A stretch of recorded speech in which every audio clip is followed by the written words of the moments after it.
বিদায় করব ইনশাআল্লাহ। আপনার আচার ব্যবহার, নম্রতা, ভদ্রতা, সভ্যতার ভিতরে দিয়ে ধানের শীষের ভোট আসবে। আপনার ব্যবহারে ধানের শীষের ভোট আসতে পারে, আপনার ব্যবহারে ধানের শীষ থেকে ভোট চলে যেতে পারে। তাহলে আপনারাই ধরে নেবেন কিভাবে ধানের শীষকে জিতাইতে হবে, ধানের শীষের প্রার্থীকে জিতাইতে হবে। স্বৈরাচার হাসিনা বিরোধী আন্দোলনে আমরা যেরকম ঐক্যবদ্ধ ছিলাম, সামনে ঠিক একইভাবে আমাদেরকে ঐক্যবদ্ধ থাকতে হবে। স্বৈরাচার হাসিনা ছিল একটা দৃশ্যমান শক্তি।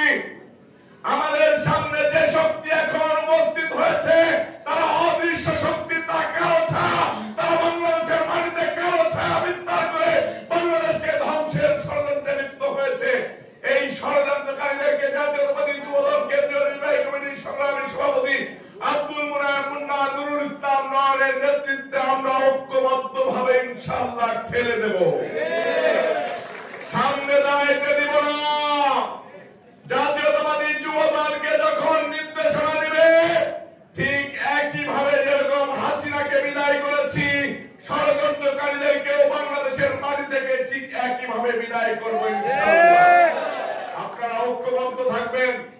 আপনাদের ঐক্যবদ্ধ নিরলস পরিশ্রমী বাংলাদেশ জাতীয়তাবাদী দলের শক্তি। সম্মানিত নেতৃবৃন্দ, আমাদেরকে যে লড়াইয়ের মধ্য দিয়ে যেতে হবে সেটা গণতন্ত্রের পক্ষে সামনের নির্বাচনে ভোটের লড়াই।